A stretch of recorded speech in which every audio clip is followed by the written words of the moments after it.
My name is Tim, and I'm going to be talking to you today about how we've built some adaptive tests at Atom Learning and how we've made those performant, particularly as I'll kind of go into the reasons why we needed to do that in a sec. So very quick introduction. As Sam said, I'm the CTO at Atom. I joined the company at the very start, once the co-founders, Jake and Alex, had figured out that they had a really cool idea and they wanted someone to build it. And I joined to kind of build the very first version of our platform.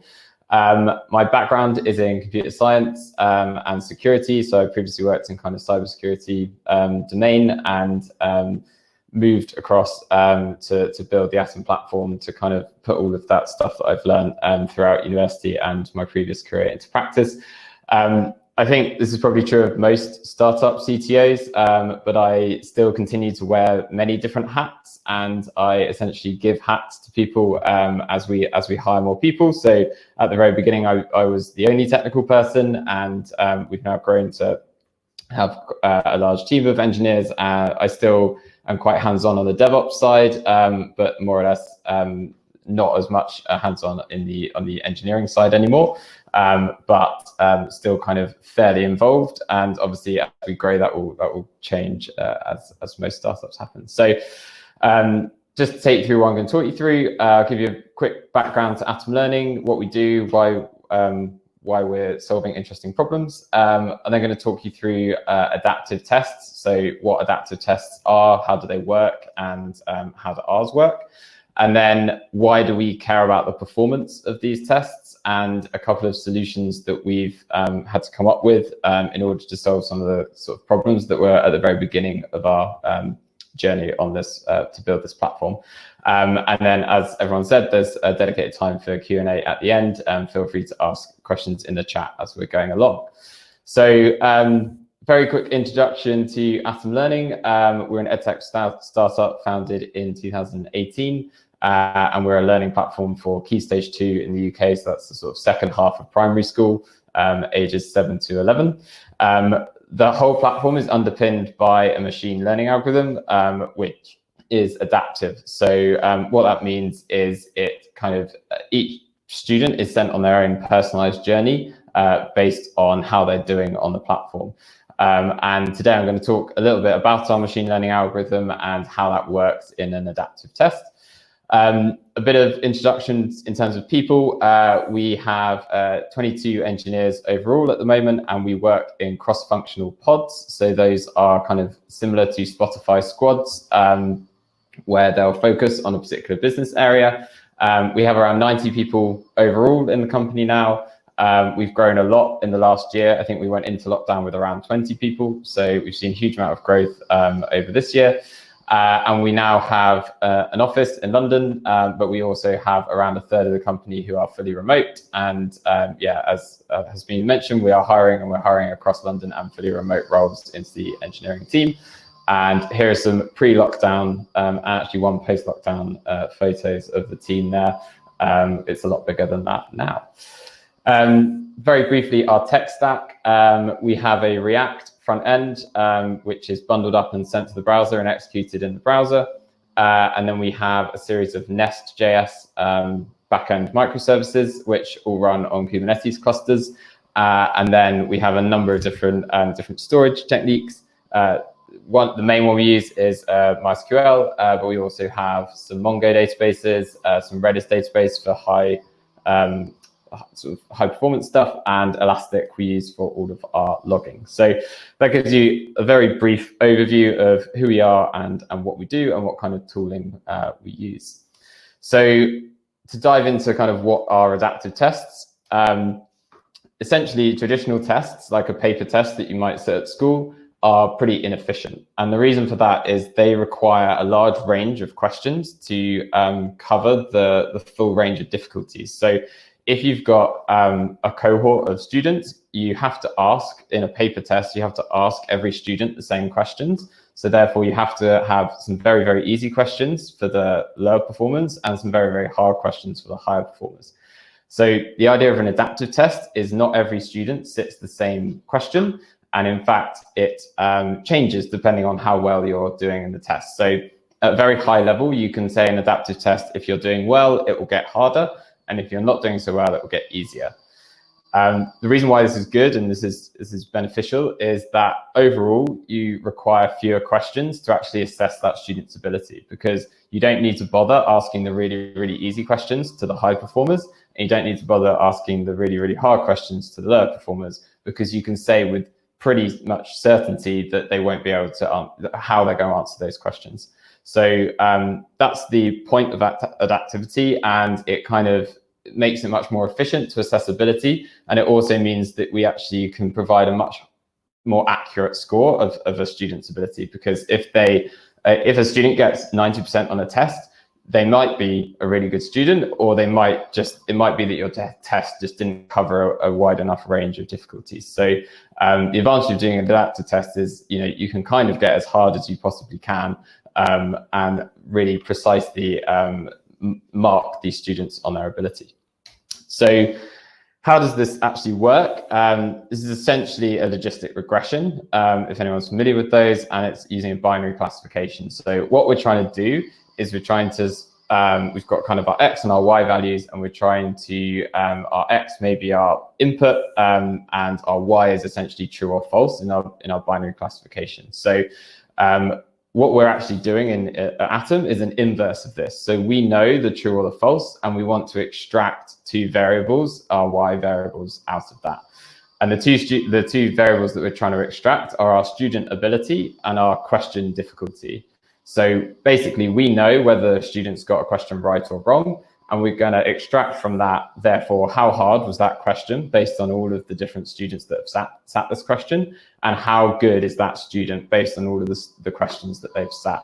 So we have two what's called latent variables, so they don't exist in real life. A student doesn't have their ability written on them, or that where you can actually see. So they're approximations of these two properties of the student. And this is essentially something called item response theory. So that's the kind of underpinning mathematical theory that we use to develop our adaptive algorithm. And I'll kind of go into a little bit more detail how that works now. So what we essentially do is collect all the responses from the students. We have around 70 million of these now from Atom, and we plot them in a matrix like this on the right. So we have our students in our columns across the top, and we have our questions in our rows down the side. And then we build a matrix with ones or zeros or empty, depending on whether they got that question right, wrong, or they haven't answered that question yet.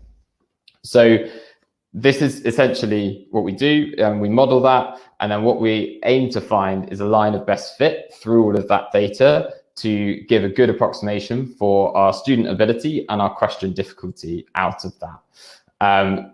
In general, it's, as you can probably assume, students with more ones are going to have a higher ability, students with more zeros are going to have a lower ability. But by modeling this in our algorithm, we can actually get fairly precise readings for both of these variables.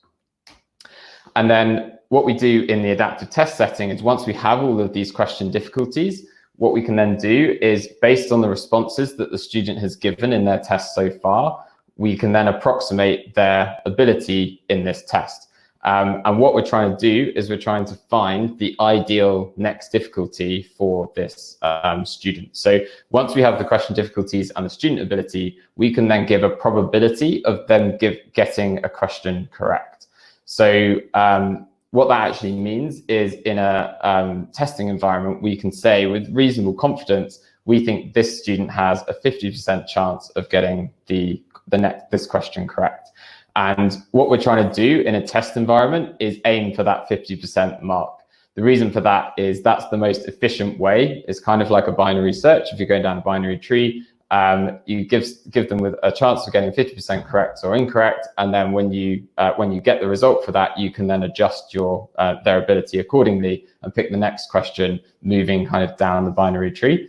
In a learning environment, though, that can be quite demoralizing, because the students obviously are getting half the questions they're doing wrong.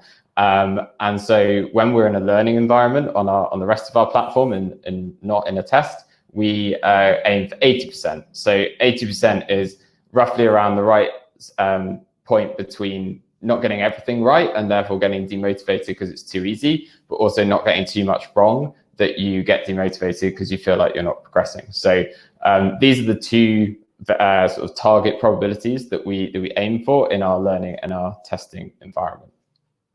So that's a little bit about adaptive tests and how the algorithm works at a very high level. So kind of moving on to why does the performance of these tests matter? So hopefully everyone's engineers, everyone knows that better performance equals better user experience, and the faster you can deliver things to your end user, it's going to be a nicer experience for everyone. But in our particular case, we actually had a really specific reason why performance really mattered to us. So this is because our tests are timed, and you can't introduce unnecessary delays in between those questions. So if you're doing a paper test, you can move on to the next question as soon as you've completed the page turn, which most people can do fairly quickly. If a student has to wait for 10, 15 seconds or something for the algorithm to pick the next question, whilst in between the questions, then we're introducing a huge amount of delay in those in that test, where the student can't do any questions, but their time is still ticking. And you can't really adjust the time for this because you don't really know how long that delay is going to be, because it could be impacted by network, it could be impacted by how many other users are using the site. All of that sort of stuff is really hard to approximate and adjust the time correctly. So what we needed was virtually zero time between the first question and the second question. So what I'm going to talk you through now is a couple of solutions that we thought about how we may approach solving this problem. So the first one would be to choose the question on the client.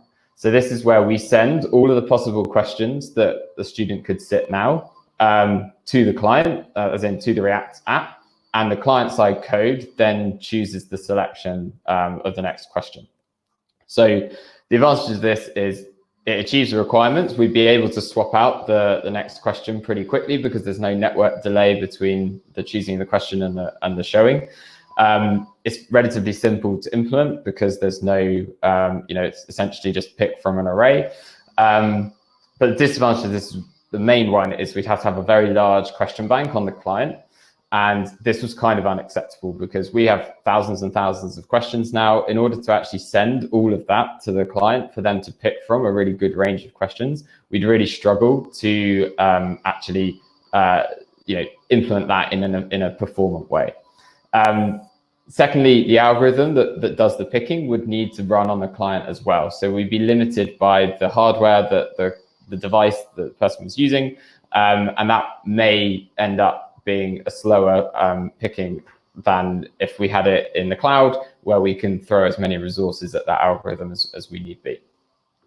So based on that, we didn't do that. And what instead we did was designed a prefetch mechanism. So how this works is the client fetches the next question whilst the student is answering the current one on their screen.